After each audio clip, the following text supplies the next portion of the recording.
अच्छा, quickly Asia रख देता हूं स्क्रीन पे। आपने गिफ्ट निफ्टी देखा है, हल्की मजबूती, एशिया बढ़िया कर रहा है। लार्जली सारे इंपॉर्टेंट मार्केट में, मैं शंघाई या फिर चाइना के हैंगसेंग थोड़ा सा एबरेशन के तौर पे लेता हूं, बाकी सारे मार्केट्स बढ़िया कर रहे हैं। और इनफैक्ट 3/4% के उछाल के साथ कामकाज हो रहा है। 3/4, आधा 1%, इस तरह से सारा एशिया मजबूती के साथ ट्रेड कर रहा है। और यूएस से जो कल हैंडओवर मिला है, बढ़िया है भाई साहब। 1% का तीनों बेंचमार्क्स में उछाल। ये दूसरी टेस्टिमनी का कमाल है या कुछ और हुआ है? नीरज जी से जान लिया जाए। Neeraj ji, good morning. ये वहां पे जब दूसरी कमेटी सुन रही होगी पहली कमेटी को एक दिन पहले, जो अटर स्टेट ऑफ कंफ्यूजन होगा दूसरी कमेटी के जहन में आया होगा, जो अपन ने हिंदुस्तान में चर्चा कर डाली। बिल्कुल। तो उन्होंने फिर उस पर ग्रिल डाउन करने की कोशिश करी तो होगी, कुछ किया क्या और कुछ निकला क्या? हाँ, थोड़ा और निकला। अच्छा, तो हाँ। इस बार उन्होंने ये कहा कि यूएस इकोनॉमी अब उतनी हॉट नहीं है जितनी पहले थी। कल ये बात नहीं बोली। हॉट, मैं अलग तरह से हॉट 2-3 एग्जाम्पल्स आ रहे हैं। नहीं, वो वाला हॉट नहीं, हाँ, ये वाला हॉट कि इकोनॉमी में बहुत ऐसा बुलिशनेस नहीं है कि इन्फ्लेशन, चीजें ठंडी पड़ रही हैं। हाँ, चीज़ें ठंडी पड़ रही है, इसलिए रोकना मुश्किल ना हो रहा हो, ऐसा नहीं है। तो इकोनॉमी थोड़ी ठंडी पड़ रही है, जॉब मार्केट ठंडा पड़ रहा है और इन्फ्लेशन नीचे आ रहा है। ये स्टेटमेंट बहुत ही सिग्निफिकेंट था। तो परसों वाले से कल वाले में जो और क्लैरिटी आई, बाजार ने इसको लपक लिया एकदम से। और कल हिस्ट्री क्रिएट हुई है, 5600 के ऊपर बंद हुआ S&P। 5700 के साल के टारगेट दिए, हाईएस्ट टारगेट मार्केट जो दिए गए कल 5600। अब ये चार्ट देखिए आप, लास्ट टिक इसका देखिए, डे हाई। एक बार भी ऐसा नहीं लग रहा था। और जाते जाते तगड़े वॉल्यूम्स के साथ दिन के वॉल्यूम के साथ आई है। तो अगर इस तरह की बुलिशनेस है मार्केट में, और ऐसा भी नहीं कि कल कोई इसके अलावा खबर रही हो कि कोई रिजल्ट आ गया हो, कुछ कोई नहीं, सिर्फ ये स्टेटमेंट था जिसने मार्केट को स्पूक किया और एक बहुत बड़ी तेजी बनी। और सब में बनी है। 450 पॉइंट डाउ, 430 पॉइंट डाउ चला, 57 पॉइंट S&P चला और 218 पॉइंट नैस्डैक चला। डेफिनेटली लीड कर रहे थे टेक्नोलॉजी वाले शेयर्स, और इसमें एप्पल भी शामिल हो गया। वो कह रहे हैं इस साल 10% ज़्यादा फ़ोन बेचेंगे हम। लेकिन रेट कट की उम्मीद आशीष जब 1 की बजाय 2 हो गई है। सितंबर और दिसंबर दोनों टेबल पे आ गए। यस, ये 70% लोग नैरेटिव सेट कर देते फर्दर तेजी तूल पकड़वाने के लिए। एकदम मुझे यही लग रहा है। 70% लोग मानते हैं सितंबर में कट होगा, 42% लोग मानते हैं दिसंबर में भी कट होगा। तो 2 रेट कट की होप जग गई है मार्केट में। अब इसकी चर्चा हो रही है और कल इसका नज़ारा दिखा। उसका क्यों एशिया ने लिया? कल जापान, कल का मतलब अभी इस समय जापान का मार्केट 42,000 के ऊपर, वो भी हिस्ट्री क्रिएट कर रहा है। फर्स्ट टाइम एवर 42,000 के ऊपर है। और कितना 30-40 साल अपने हाई को टच नहीं कर पाया था, अब तो वो पता नहीं कहाँ से बहुत ऊपर आ गया है। तो एशियन मार्केट में भी एक जुबिलेंसी है और बहुत बड़ी तेज़ी बन रही है। इसलिए मैं कह रहा हूँ कि बॉन्ड यील्ड में कल आप देखिए एकदम फ्लैटिस या हल्की सी नरमी थी।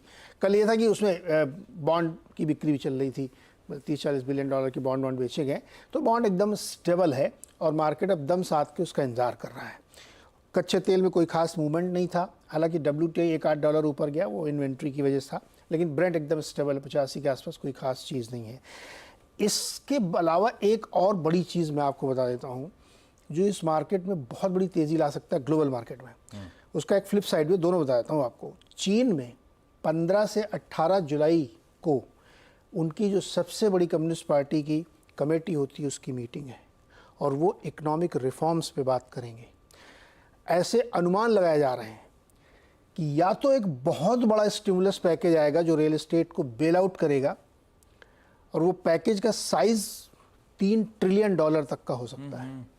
$3 ट्रिलियन का मतलब हो गया कि चीन की जो इन्वेंट्री पड़ी है रियल एस्टेट की, उसमें 70% क्लियर हो जाएगी।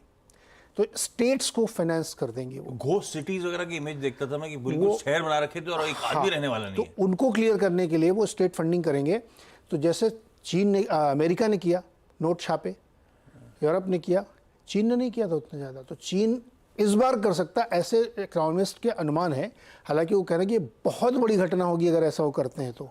लेकिन अगर मान लो $3.5 ट्रिलियन का भी नहीं करते हैं, तब भी कुछ ना कुछ बड़े फैसले लिए जाएंगे जो मार्केट के सपोर्टिव होंगे। तो आज आप लोग नज़र रखिएगा मेटल स्टॉक्स में, क्योंकि ये खबर बड़ी है। 15 से 18 जुलाई के बीच में बहुत अहम बैठक है। ये मैंने अपने थ्रेड में डिटेल इसलिए नहीं लिखा था कि आप इस शो में आओ, इधर सुनो, सब उधर ही पढ़ ले का मतलब नहीं, इधर ही सुनिए आप। अब इसका फ्लिप साइड क्या है आशीष, कि अगर इतनी बड़ी पैकेज या इतना बड़ा कोई रिफॉर्म लाते हैं वो, तो करेंसी डिवैल्यू होगी, करेंसी वीक हो जाएगी, और करेंसी वीक होगी तो एक शायद एशियन मार्केट लिए, मार्केट लिए थोड़ा, क्योंकि फिर वो बहुत ज़बरदस्त उनको एक्सपोर्ट बूम होने लगा। तो चीन, देखिए अभी तक सब चीन के ऊपर रिस्ट्रिक्शन लगाए थे, अमेरिका ने खूब रिस्ट्रिक्शन लगाए, यूरोप वाले भी लगा देते हैं, सब लगाए थे, उसने रिस्पॉन्ड नहीं किया था।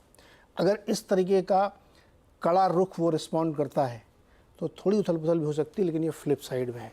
तो 15 से 18 जुलाई नज़र बनाए रखनी है। पता अपन ने जब इकोनॉमिक्स पढ़ी थी हाँ। तो बताते थे ये टिंकर करेंगे तो ऐसा होगा, ऐसे करना है, बड़ा मुश्किल होता था। अभी तो बड़ा इजी है, कोई भी दिक्कत तो आंसर शीट में लिख के लाओ, पैसा छापो। एग्जैक्ट, सिंपल लाइफ, सिंपल है, लाइफ है। इसका रिपरकशन दूसरे झेलेंगे, हमें क्या लेना। अरे एक खबर और चल रही पड़ी अभी नीचे, थोड़ी देर पहले टिकर ने चलाया है कि एनआरआई को डॉलर अकाउंट खोलने की मंजूरी मिली गिफ्ट सिटी में। हाँ, वो कुछ भी खरीद सकते हैं, शेयर भी, तो हम यहाँ बैठे बैठे अमेरिका वाले शेयर खरीद सकते हैं, कुछ भी खरीद सकते हैं हम। तो और वो हाँ, foreign more currency leg. Denomination में आप वो अकाउंट खोल सकते हैं। तो ये भी अच्छी खबर है मार्केट ये के लिए गिफ्ट भी। सिफ्टी को तूल देने के लिए बहुत ही अच्छी खबर है, मार्केट के लिए, अब मार्केट के लिए भी। पूरी कायनात लग गई है हाँ, कि अब चलाना ही है मेरे को और जोर से। बस यही चीज मैडम सीतारमन भी सोचें तो मजा ही आएगा। लेकिन ये कहानी है भाई साहब ग्लोब की, बहुत बढ़िया हैंडओवर है। 1% का उछाल यूएस में, आधे से 1% सारा एशिया मजबूत, और अपन थोड़े से फिलहाल सबड्यूड।